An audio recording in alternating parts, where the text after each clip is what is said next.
29 పుస్తకాలు, కొత్త నిబంధన 27, మొత్తం 66 పుస్తకాల్లో ఈ 66 పుస్తకాల్లోంచి 66వ పుస్తకము ప్రత్యేకమైనదిగా మనం చూడవచ్చు, ప్రకటన గ్రంథం.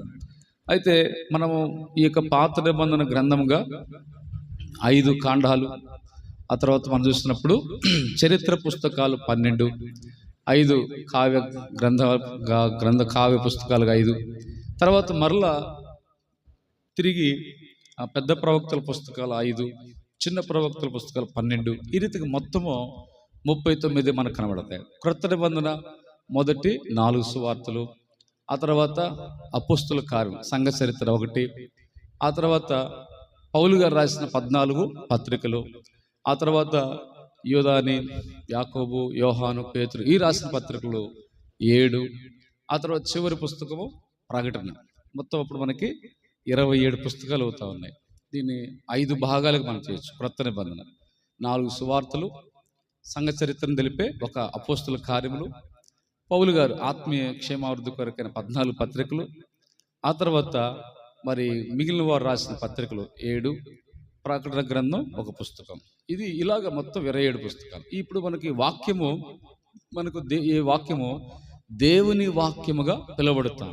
దేవుని వాక్యం, పరిశుద్ధ గ్రంథంలో మాటలన్నీ దేవుని వాక్యం. తర్వాత జీవవాక్యం, అందుకే ఫిలిప్పీ పత్రికలు పౌలు గారు మీరు జీవ గ్రంథం చేతబట్టుకొని, కనుక జీవవాక్యం చేతబట్టుకొని లోకమందు వెలుగుతున్న జ్యోతులు వెలుగు. జీవవాక్యము, ఇంకా సజీవమైన వాక్యము, క్రీస్తు వాక్యము, సువార్త వాక్యము, దేవుని వాక్యము అని మనం చూడవచ్చు. కనుక వాక్యము ఇలాగ దేవుని వాక్యమని, క్రీస్తు వాక్యమని ఇలాగే రకరకాలుగా పిలువబడుతాం. పరిశుద్ధ గ్రంథం దేవుని వాక్యంగా. అయితే ఈ వాక్యము కొన్నిటితో కూడా పోల్చబడుతూ ఉంది.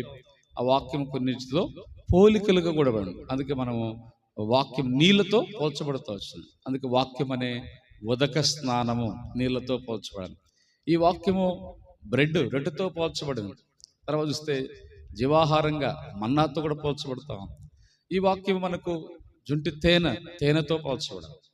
అలాగనే వాక్యము మంచుతో, అలాగా వర్షముతో పోల్చబడింది, సుత్తితో పోల్చబడింది, 2 అంచులు గల ఖడ్గంతో పోల్చబడింది, అద్దముతో పోల్చబడింది. తర్వాత దీపం అంటే లైట్ వెలిగించే దీపంతో పోల్చబడింది. ఇలాగ వాక్యము అనేక విధాలుగా మనకు పోల్చబడతా ఉంది.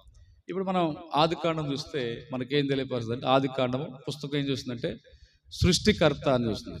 అంటే ఆది యందు దేవుడు భూమి ఆకాశము సృజించాడు. అంటే ఆదికాండము సృష్టికర్త అని దేవుణ్ణి మనకు తెలియపరుస్తాం. సృష్టికర్త, ఆదిలో దేవుడు ఉన్నాడు, ఆయన వేటిని సృష్టించాడు, ఆదికాండం తెలియదు. రెండవది నిర్గమకాండము మనకేం తెలుస్తుందంటే వారికి ఎక్సడస్ అంటే నిర్గమకాండం వెడలిపోవుట అనగా నిర్గమము వెడలిపోవుట, లేదా నిర్గమకాండం మనకు విమోచనకు సాదృశ్యం అంటే విమోచన కర్తను చూపిస్తుంది. నిర్గమకాండం పుస్తకము విమోచకుడు అని చూపిస్తుంది. లేవ్యకాండం చూస్తే పరిశుద్ధతలు, బలులు, పవిత్రమైన అపవిత్రత అని ఉంటాయి, అంటే పవిత్రమైన దేవుడు అని చూపిస్తుంది. సంఖ్యాకాండం చూస్తే సంఖ్యలు అంటే లెక్కించబడ్డం, వాళ్ళు లెక్కించబడట్లోనికి మనం తీసుకురాబడ్డం, దేవుని యొక్క లెక్కించడం.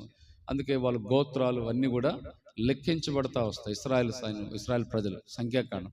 ద్వితీయోపదేశ కాండము మనకి చూస్తే రెండవసారి ఉపదేశించటం, దేవుని యొక్క వాక్యాన్ని మరలా వారి కొరకే రెండవసారి బోధించినట్లుగా మనం చూస్తాం.